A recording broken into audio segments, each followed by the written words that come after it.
Olá, minha amiga, meu amigo. Semana está terminando e é hora de ler para vocês, com comentários nas entrelinhas, o meu artigo semanal que sai em mais de 30 jornais. Lembre-se de se inscrever e ao final de deixar o gostei ou não gostei. Vamos então à leitura do artigo com comentários nas entrelinhas.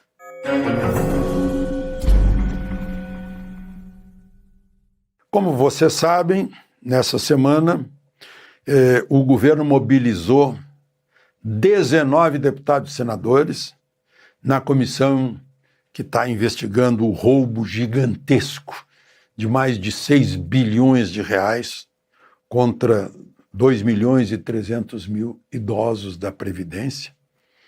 Mobilizou 19 deputados e senadores para impedir que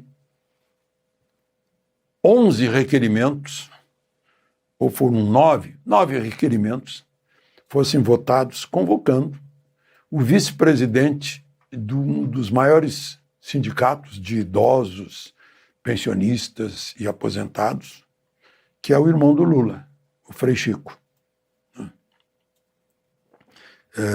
Teve 19 votos negando e 11 a favor. E fica a grande pergunta, né?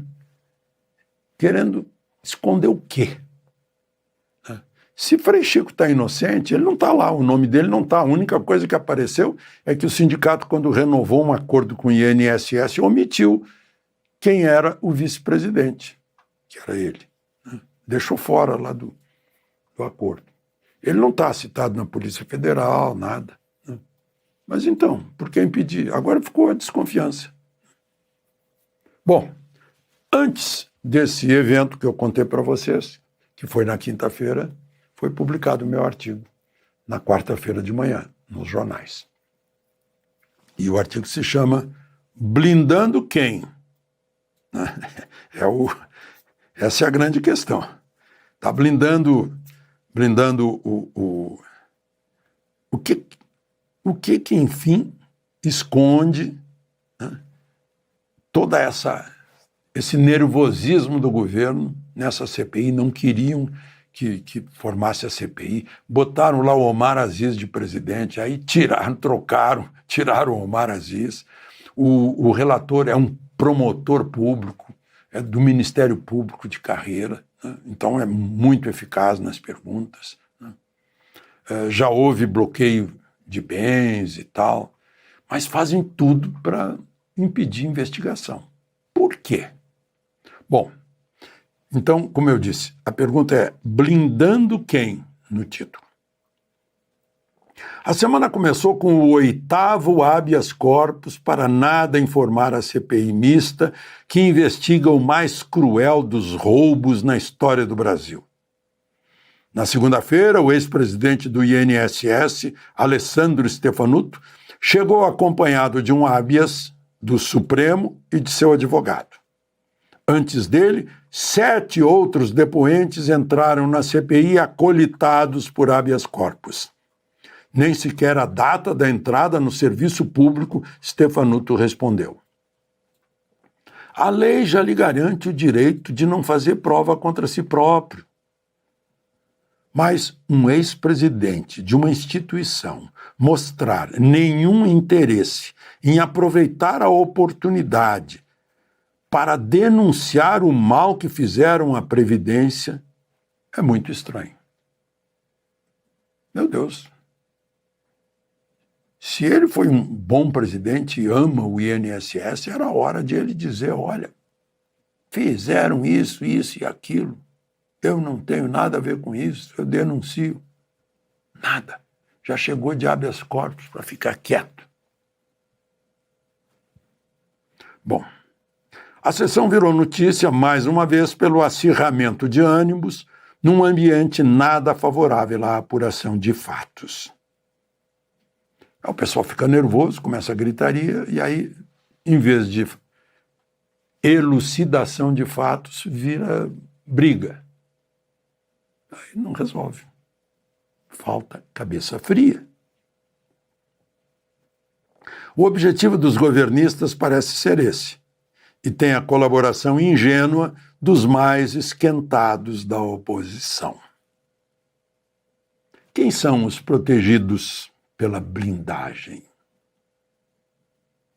Deputados e senadores, representantes do povo e dos estados, tratam de investigar o roubo que subtraiu das aposentadorias e pensões de 2,3 milhões de idosos cerca de 6 bilhões e 300 milhões de reais. Aproveitaram-se das deficiências geradas pela idade das vítimas e tiraram um pouco de cada um a cada mês com a conivência ou cumplicidade da máquina pública, que deveria fiscalizar e controlar algo tão precioso como é o sustento mínimo de gente que foi obrigada a recolher a vida toda uma contribuição que lhes diminuía o salário. Que é obrigatório, né? Ninguém tem a faculdade de recolher ou não recolher para a Previdência. E aí o salário é descontado. Assim como o patrão que paga, o salário é aumentado, né? O patrão paga mais salário do que efetivamente o operário ganha. Continuam tirando, também sem autorização da vítima. Continuaram tirando. Acho que hoje, duvido. Um crime gigantesco, perverso, desalmado, praticado com maldade e esperteza covarde contra velhinhos. Outro parágrafo. Por que foi tão difícil criar a comissão parlamentar de inquérito? Por que o governo tentou evitá-la? Por que o ministro Dias Toffoli, em 17 de junho, se reconheceu relator do caso e pediu todos os inquéritos da Polícia Federal para si? Por que a Procuradoria-Geral da República teve que agir sobre relatoria? Por sorte, o inquérito foi para a relatoria do ministro André Mendonça, que já baixou um bloqueio de 390 milhões de uma das maiores entidades, essa cujo vice-presidente é o Frei Chico. Por que Alcolumbre pôs sigilo nos registros de visitas de investigados ao Senado? Por que a mídia está tão discreta diante do tamanho e pérfido escândalo contra os avós de tanta gente? Inclusive de gente que trabalha na mídia. Por que tanto habeas corpus para ficar calado? Medo de depor? Medo de quê? Tudo isso mostra o tamanho, a importância e a gravidade do que está sendo ocultado. Último parágrafo. Entre os investigados e suspeitos, o careca do INSS, o advogado Nelson Williams e seu fiel escudeiro, o economista Fernando dos Santos Andrade Cavalcante, o Maurício Camisotti, presidentes de associações de benefícios para os idosos, inclusive o vice que é irmão de Lula, né? Entre esses, a maioria com dezenas de milhões de reais transacionados, não é o caso de Frei Chico, segundo relatórios do COAF, mais coleções de carros de luxo e esportivos, compras de imóveis caríssimos, empresas de fachada, empresas offshore. Tudo retirado dos minguados benefícios de gente idosa. Obviamente, tudo isso passou pelo Dataprev e pelo INSS, e durante muito tempo. A falcatrua depende de um esquema gigantesco. Só conhecemos a espuma. Querem fechar às 7 chaves a caixa preta.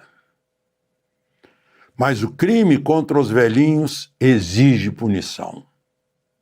Na Flórida, o vigarista que aplicou um golpe em entidades previdenciárias pegou mais de 800 anos de prisão. Aqui, irão os governistas conseguir emudecer a CPI? Mobilizaram-se lá 19-11 para impedir a ida do Frei Chico.